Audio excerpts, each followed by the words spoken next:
if I can borrow a thread from what Greg spoke about, the common connection here would be that they really identified her work around building a web of life, but in a community context. So instead of thinking about it in a forest, I was thinking about it in a community and how we build the sort of connections that allow for a healthy community to thrive and grow. And they thought that was a particularly important element of her work to recognize with this year's Heinz Award in the Human Condition. Angela.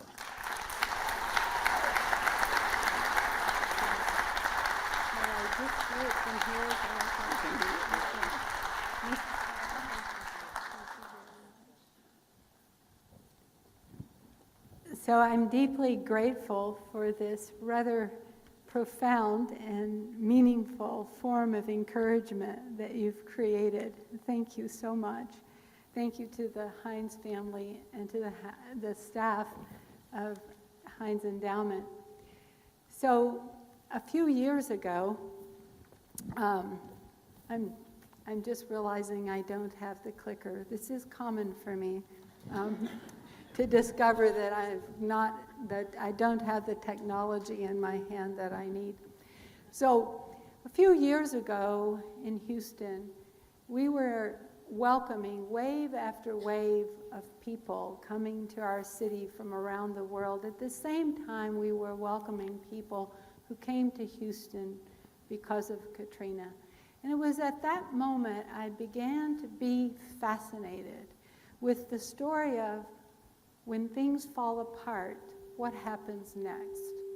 What is it really like when the world in some way rips from beneath our feet everything we're accustomed to, everything we count on for our identity, for our security, for our sense of purpose? And I started to look around the world and realize how much disruption is a part of our lives. We are all vulnerable creatures. We are all in the same boat. Worldwide now, over 65 million people now live outside of their homes and not by choice. And they're flowing into cities around the world. And honestly, we've thought of cities in almost every way, except for as places for flows of people. We thought of them as places, way stations for goods and intersections for data, at places where knowledge is created, but as landing places for people, not so much. Yet increasingly, as we look around the world, we see that people are seeking higher ground, that when war and weather turn their lives upside down, when they've lost their wealth and loss of health, send them looking for higher ground. They're flowing into cities. And all of us, I think, look with some fear at what's happening and say, what if that's us? And what we hope that when our time comes, when we're facing disruption, when everything falls from beneath our feet, that someone reaches out and pulls us from the water. And that when that happens, that we're not only saved as a matter of charity, but that we're welcomed and embraced as a matter of humanity.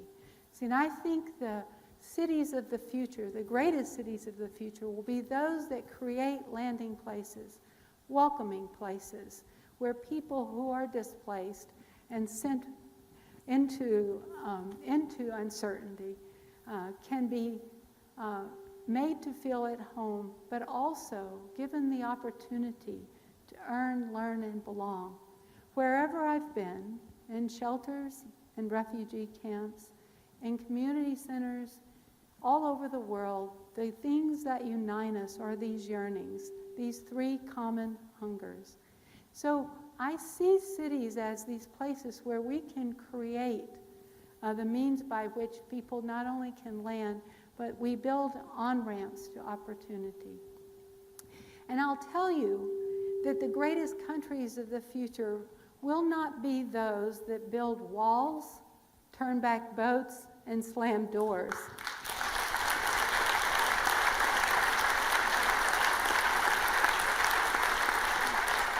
And None of us is off the hook for welcome.